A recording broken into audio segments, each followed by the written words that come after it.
Tiga Karimata, kebanggaan Madura, mempersembahkan serial Sandiwara Radio, Sabda Pandita Ratu.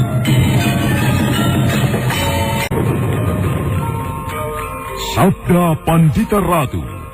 Naskah ditulis oleh Pondra Swastilangi, diolah oleh Agung Bahrodi, didukung oleh artis-artis terkemuka, Ferry Fadli, Eli Ermawati, M. Abud, Ivone Rose, dan lain-lain. Teknik dan montase, Ibing Arifin, dengan sutradara Dian Pertiwi. Sabda Pandita Ratu. Kali ini dalam episode ke-24 dengan judul Sepak Terjang Pemetik Kembang.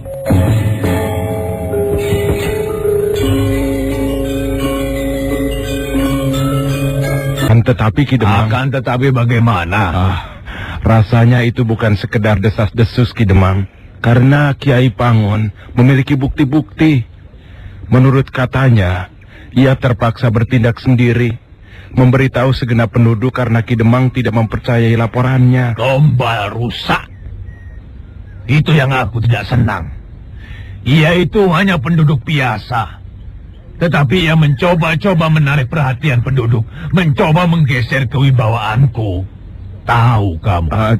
Tapi maaf Ki Demang, bagaimana kalau cerita itu benar Ki Demang? Jadi kau juga sudah bisa dipengaruhi, ha? Kau mengira cerita itu benar, begitu? Masalahnya, aku mengenal dengan baik Ki Gumpang. Aku juga mengenal dengan baik Ki Pawesan. Kedua orang itu menceritakan sepak terjang pemetik kembang yang mengobrak-abrik keterangan pedukuhan Kawunganten dan Kasugihan. Juga kita Nur Garing baru saja pulang dari tambak. Ia juga menceritakan padukuhan tambak diganggu oleh munculnya orang yang suka memetik kembang yang bukan sembarangan kembang itu. Lagi pula Ki Demang, aku mempunyai anak gadis Ki Demang. Joko Banyu. Bagaimana Ki Demang? Aku juga mempunyai anak gadis seperti kau. Aku ingatkan agar kau tidak ikut larut dalam desas-desus itu. Ki Demang, apa Ki Demang tidak melakukan sesuatu? Sesuatu apa? Itu hanya desas-desus, dan aku tidak perlu menanggapinya. Aku banyak pekerjaan. Baiklah kalau begitu Ki Demang. Aku mohon diri Ki Demang. Pulanglah. Wah, aku tak mengira sikap Ki Demang akan seperti itu. Ki Demang ternyata memang terlampau meremehkan persoalan ini. Padahal ini persoalan yang sangat gawat. Pantas saja Kiai Pangon sampai sangat kecewa. Lagi pula, menurut penilaianku sendiri, Ki Demang itu memang orang yang pemalas. Jika ada persoalan, ia selalu menyuruh orang lain menyelesaikan persoalan itu. Bahkan aku pernah berperan sebagai sosok yang tidak menyenangkan ketika membagi air dulu. Aku digunakan sebagai tangannya yang disembunyikan. Napuk nyilih tangan. Di samping pemalas, agak sedikit sombong. Entahlah, itu bukan urusanku. Sang waktu bergeser dengan derasnya hingga malam kemudian tiba. Beberapa pemuda dan tokoh masyarakat benar-benar telah mempersiapkan diri dan berjaga-jaga. Beberapa orang tua yang memiliki anak gadis disarankan agar anak gadisnya bergabung bermalam di pendopo, dan beberapa orang pemuda yang mempersenjatai diri dengan senjata apapun berkelompok-kelompok melakukan perondaan.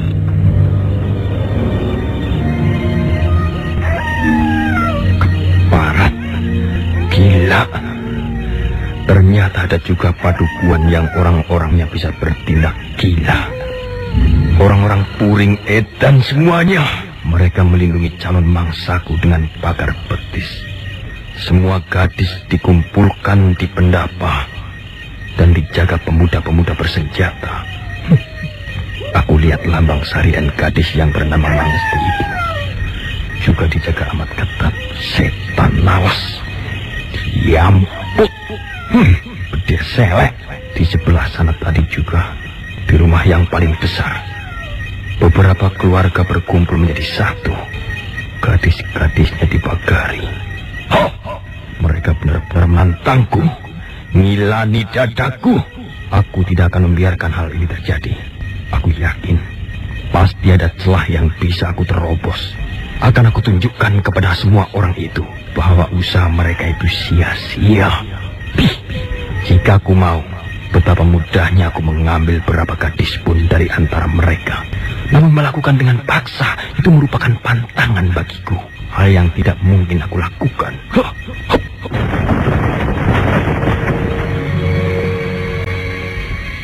Joko Banyu, buka pintu rumahmu.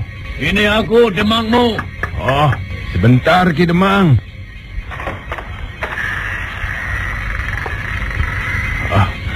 Ada apa Ki Demang? Keparat. Kau melihat apa yang dilakukan orang-orang itu? Mana keluargamu? Anak istriku, aku gabungkan dengan mereka Ki Demang. Gila. Jadi kau sendiri juga bisa terpengaruh, Joko Banyu? Wah, maaf Ki Demang. Aku menjawabnya bukan dalam soal percaya atau tidak, terpengaruh atau tidak. Aku telah menggali keterangan kemana-mana. Aku tidak merasa terpengaruh oleh Kiai Pangon. Akan tetapi terdorong oleh nuraniku sendiri untuk menyelamatkan anak gadisku Ki Demang. Gila. Tidak ada apa-apa. Cerita tentang orang yang suka memetik kembang itu omong kosong, tahu? Iya, kalau Ki Demang bermaksud menganggap hal itu sebagai omong kosong, ya monggo. Kau ikut aku. Kemana Ki Demang? Aku harus menemui Kiai Pangon. Aku akan menumpahkan kemarahanku kepadanya. Ki Joko Banyu menjadi serba salah. Ki Demang nampak menggeretakkan gigi menahan kemarahannya. Kuping kanan Ki Demang bergerak-gerak, menandakan kemarahan yang luar biasa. Baik Ki Demang maupun Joko Banyu tak tahu bahwa seseorang yang bertengger di atas dahan memperhatikan pembicaraan mereka dengan seksama. Ki Demang akan memarahi Kiai Pangon. Apa salahnya? Dia telah lancang dan berani melangkahiku. Bukan aku bermaksud membela Kiai Pangon, Ki Demang. Akan tetapi berkumpul dan berjaga-jaganya orang-orang itu adalah kehendak dan tindakan mereka sendiri. Hanya orang yang bodoh saja yang berpikir sedemikian sederhana, Joko Banyu. Maaf, maksud Ki Demang? Kau tidak tahu apa sebenarnya yang ada di dalam benak Kiai Pangon itu. Menebak dalamnya laut mudah, Ki Demang. Tetapi bagaimana bisa menebak isi hati orang? Nah itulah. Maka kalau kau tidak tahu, bertanyalah. Bagaimana Ki Demang? Dari dulu hingga sekarang, Kiai Pangon itu selalu menjadi duri di dalam dagingku. Aku tahu bahwa ia selalu mencari kesempatan untuk menjatuhkan aku. Apakah ia menyimpan maksud yang demikian itu, Ki Demang? Kau tidak percaya? Tetapi apa maksudnya? Ia menginginkan jabatan yang aku pegang. Kiai Pangon itu ingin menjadi seorang Demang. Kau tahu, Joko Banyu? Apa demikian, Ki Demang? Iya. Itu sebabnya ia mencari pengaruh dan mencuri kewibawaanku. Apa yang dilakukannya sekarang adalah bagian dari usahanya untuk mendongkelku. Ia ingin menjadi Demang. Dan itu hanya bisa didapatnya dengan merusak kepercayaan penduduk kepadaku. Nah, aku tidak akan membiarkan hal itu terjadi, Joko Banyu. Kau tidak percaya? Tetapi persoalan yang kali ini... Omong kosong dengan pemetik kembang. Pemetik kembang itu hanya karangan belaka. Segala sepak terjangnya itu cuma sekedar alat untuk mencuri wibawaku, mempengaruhi rakyatku. Kau mengerti? Ya, semoga saja dugaan itu kandas hanya dalam sebuah dugaan saja, Ki Demang. Kamu tidak percaya? Kalau kau tidak percaya untuk membuktikannya, kau harus ikut aku. Di mana mereka berkumpul? Mereka siapa yang Ki Demang maksudkan? Para gadis itu, tolong. Di mana mereka dikumpulkan? Di padukuhan kerajaan. Mereka berkumpul di pendopo padukuhan. Kemudian di padukuhan ini sendiri, di rumah Jagal Calung. Pendopo rumah Jagal Calung cukup lebar untuk menampung mereka. Kau tahu Kiai Pangun di mana? Ikut bergabung dengan mereka yang berada di pendopo padukuhan kerajaan Ki Demang. Baiklah, ayo ikut aku. Kau akan melihat bukti dari apa yang aku katakan. Bahwa di balik semuanya ini, Kiai Pangun itu hanya berusaha merebut pengaruhku saja.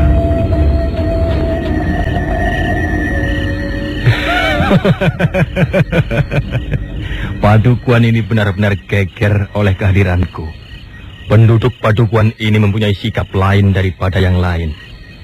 Mereka berusaha membendung prahara, menghadang badai, dan justru karena itu, aku merasa tertantang. Akan aku hadirkan puting beliung yang melanda padukuan ini hingga morat-marit.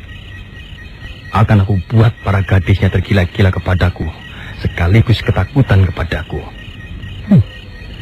Mereka pikir usaha itu akan membuahkan hasil. Mereka akan terkejut, terpukul, dan kemudian merasa tidak mampu berbuat apa-apa. Malam ini akan ada korban yang pertama.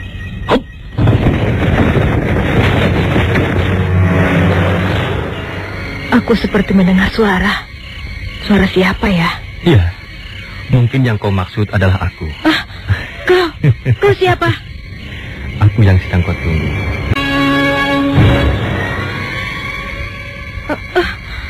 Jangan takut. Kau siapa? Namaku Pamekaksi. Kau tentu yang sedang diperbincangkan oleh orang-orang itu. Apakah mereka sibuk memperbincangkan aku? Kau pemetik kembang. Kau lelaki yang gemar menodai gadis-gadis itu. Jangan lakukan apapun kepadaku. Tolong, tinggalkan aku. Aku sudah berada di dalam bilikmu. Bagaimana aku bisa meninggalkanmu? Jangan. Tenanglah. Cobalah bersikap tenang. Kita hanya berbincang saja. Kita tidak melakukan apapun. Percayalah. Jawablah. Namamu siapa? Pergilah. Jangan ganggu aku. Kau belum menjawab pertanyaanku. Pergi. Jangan ganggu aku. Kau belum menjawab pertanyaanku. Bagaimana aku bisa pergi kalau aku belum mendapatkan semua jawaban yang aku butuhkan? Siapa namamu? Rayung. Namaku Nirayung. Nirayung? Oh.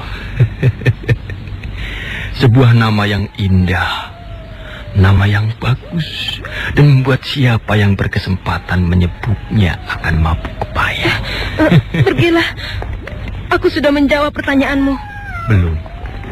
Masih ada pertanyaan yang lain yang harus kau jawab. Tidak. Aku akan berteriak. Oh ya? Kau akan berteriak? Tidak ada yang akan menjawab teriakanmu, Rayung. Ayahmu tidak sedang ada di rumah. Sedang ibumu. Bukankah ibumu sedang sakit, nih, Rayung? Ibumu lumpuh dan sedang berbaring di bilik depan, bukan? Penjaga rumahmu yang besar ini ada 2 orang. Akan tetapi, mereka berada di regol depan. Mereka tidak akan mendengar teriakanmu. Dan sebaiknya kau tidak usah berteriak. Karena kalau kau berteriak, aku mungkin akan berbuat kasar. Sebenarnya, aku tidak suka berbuat kasar. Percayalah, selama ini aku tidak pernah berbuat kasar. Aku minta kamu bantuku, agar aku tidak berbuat kasar kepadamu. Kau mau membantuku, Rayung? Tetapi, apa yang akan kau lakukan kepadaku? Kau takut aku menjamahmu? Jangan lakukan itu kepadaku. Baiklah. Jangan. Aku mengerti ketakutanmu. Tenanglah, Rayung. Dan aku memang tidak suka membuat gadis merasa takut. Aku akan pergi meninggalkanmu. Akan tetapi aku mempunyai permintaan. Boleh bukan? Jangan. Aku belum mengatakan apa-apa. Kau sudah menolak. Hanya itu syaratku, Rayung. Aku tidak akan berbuat lebih jauh tanpa seizinmu. Kalau kau penuhi, aku akan pergi. Apa? Apa yang kau inginkan? Aku hanya ingin memegang tanganmu. Jangan. Apakah kau merasa kehilangan sesuatu hanya karena aku memegang tanganmu, Nirayung? Beri kesempatan aku memegang lentik jemarimu. Aku merasa sudah cukup puas kalau kau berikan kesempatan itu untukku. Berjanjilah, kau tidak akan melakukan lebih dari itu. Iya, aku berjanji. Dengan memejamkan mata, Nirayung menjulurkan tangannya. Pamekatsih memegang tangan itu dengan lembut dan kemudian mengelusnya. Nirayung merasa merinding dan gemetar. Gadis itu ketakutan sekali. Pamekatsih menyeringai. Pemetik kembang itu adalah lelaki yang sangat berpengalaman. Dia telah menyentuh tangan Nirayung. Itu berarti Nirayung telah berada dalam genggamannya.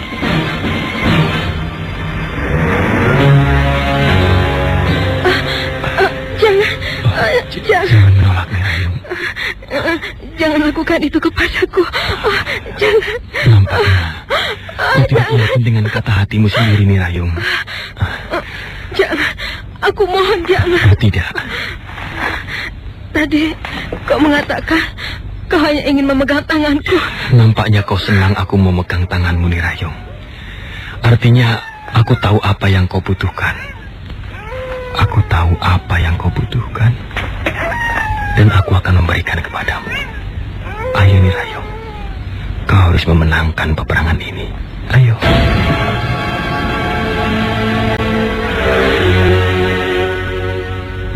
Perkampungan ini aneh sekali, Paman.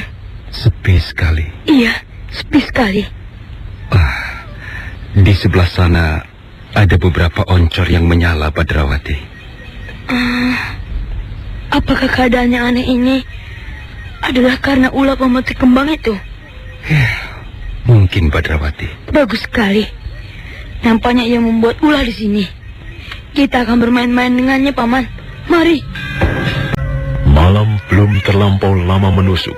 Badrawati dan Lare Angon ternyata telah sampai di Padukuhan Puring setelah seharian menempuh perjalanan dari Padukuhan Tambak ke arah timur.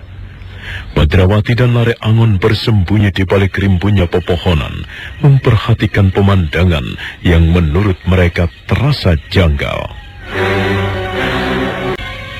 Menurutmu, apakah yang sedang kita lihat, Badrawati? Pemandangannya aneh, Paman.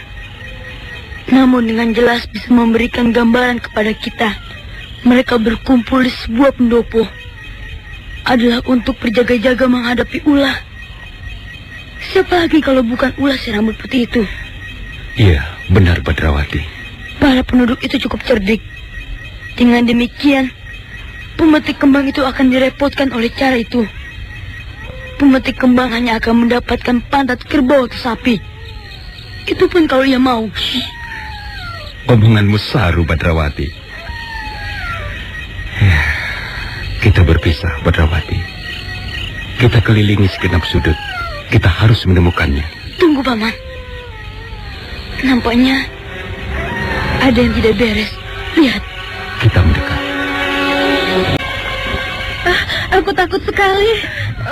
Aku juga ngeri rasanya. Sampai kapan hal ini akan berakhir? Mana kita tahu. Lihat. Itu Ki Demang datang. Wah. Ramai sekali di tempat ini. Siapa yang memerintahkan kalian berkumpul di tempat ini? Mana Kiai Pangon? Ada apa, Ki Demang? Ada apa ini? Apa maksudmu yang sebenarnya, Kiai Pangon? Kami semua ketakutan, Ki Demang. Omong kosong. Ketakutan apa? Ki Demang masih saja menganggap cerita tentang pemetik kembang itu sebagai cerita yang ngoyo-woro. Cerita yang tidak ada dasarnya. Cerita itu tidak benar. Hei, kalian semuanya. Ketakutan kalian itu sungguh tidak beralasan. Cerita tentang pemetik kembang itu bohong. Aku minta kalian semuanya bubar dan kembali ke rumah masing-masing. Ayo, bubar, bubar, dan kembali ke rumah masing-masing. Aku tidak senang dengan pemandangan seperti ini. Bubar kalian semuanya, bubar! Ki Demang berteriak lantang, memerintahkan kepada orang-orang yang berada di pendopo itu untuk bubar. Tetapi ternyata tak seorang pun di antara mereka yang bergerak.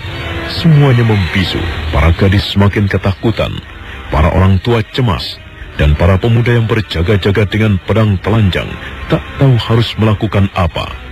Ki Demang menjadi marah. Mengapa kalian semuanya tidak mau bubar? Karena mereka ketakutan, Ki Demang. Ketakutan? Iya. Pintar sekali kau, Kiai Pangon. Kau pintar membuat suasana seperti ini. Apa kau kira aku tidak tahu apa sebenarnya yang mengendap dalam perasaanmu itu, ha? Kiai Pangon hanya diam tak menjawab. Ki Demang menjadi semakin jengkel karena perintahnya tidak dilaksanakan oleh warganya. Ki Joko Banyu yang semula menemani Ki Demang berdiri terpaku. Dalam hati, Ki Joko Banyu sependapat dengan sikap orang-orang yang tidak mau melaksanakan perintah Ki Demang itu. Badrawati dan Lare Angon memperhatikan perkembangan dari persembunyiannya. Aku tidak pernah mengira bahwa ternyata kau berhati busuk, Kiai Pangon. Mengapa kau mengatakan aku berhati busuk, Ki Demang? Aku tidak keberatan kau menuduh dan berbicara apapun. Akan tetapi harus berdasarkan sesuatu yang nyata. Jangan asal menuduh. Mengapa kau katakan aku berhati busuk? Di bagian mana, Ki Demang? Kau kira aku tidak tahu, Kiai Pangon? Rupanya kau malah lebih tahu dariku, Ki Demang. Aku sendiri justru tidak menyadari. Kalau begitu, tolong kau katakan kepadaku, di sebelah mana dari tindak perbuatanku yang tidak aku sadari yang kau katakan berhati busuk itu? Aku tahu maksudmu yang sebenarnya. Tidak perlu merasa sungkan, Ki Demang. Katakan saja. Dan biarlah semua orang yang sedang ketakutan itu mendengarkan bagaimana tuduhanmu. Kau memang orang tua gila yang tidak tahu dihormati, tidak tahu diajeni. Selama ini aku merasa tidak seperti itu, Ki Demang. Entahlah, kalau kau atau orang lain merasakannya demikian. Padahal aku sendiri tidak mempunyai perasaan semacam itu. Cukup! Aku minta kau membubarkan mereka. Mereka sedang ketakutan, Ki Demang. Dan lagi, mereka berkumpul di sini adalah kesepakatan mereka. Bukan aku yang memerintah. Kalau Ki Demang menghendaki mereka bubar, mengapa tidak Ki Demang sendiri yang memerintahkan mereka untuk bubar? Kau pintar, Kiai Pangon. Kau telah berhasil membuat pengaruh pada mereka. Dan karena itu, aku semakin tahu tujuan akhir yang kau inginkan. Tidak, Ki Demang. Aku tidak merasa mencari pengaruh. Yang ada di sini adalah rasa takut. Para orang tua yang memiliki anak gadis ketakutan, Ki Demang. Lebih-lebih para gadisnya sendiri. Mereka cemas jika sampai pemetik kembang yang jelas-jelas telah singgah dan bermaksud menjadikan Kademangan Puring ini sebagai tempat jak-jakannya. Mereka yang ketakutan itu berkumpul di sini saling menjaga. Jangan sampai hal itu terjadi, Ki Demang. Omong kosong. Aku tidak percaya tentang pemetik kembang itu. Cerita itu terlampau biadab, sehingga justru kelihatan betapa tidak masuk akal. Cerita itu omong kosong. Apakah Lambang Sari perlu aku hadapkan kepadamu untuk bercerita, Ki Demang? Lambang Sari semalam telah didatangi oleh pemetik kembang itu. Ia akan bercerita dengan jelas apa yang dialaminya. Tidak perlu. Peran Lambang Sari itu aku tahu persis tidak lebih dari akal-akalanmu, Kiai Pangon. Kau ini dalang, dan dalang tidak akan kekurangan akal dan cerita. Begitu. Lalu bagaimana tentang cerita Geger di Kasugihan? Geger yang melanda Kawunganten itu. Apakah Ki Demang pikir Kumpang dan Tawur Pawesan hanya mengarang-arang cerita saja. Omong kosong dan bualan mereka tidak lebih dari bualanmu sendiri, Kiai Pangon. Repot kalau aku berbicara dengan orang yang menganggap dirinya sendiri paling benar. Apapun yang aku katakan, kau akan menganggapnya tidak bisa dipercaya. Jangan-jangan itu terdorong oleh sikap pribadimu kepada aku, Ki Demang. Kakang Bangun, aku ingin ikut bicara.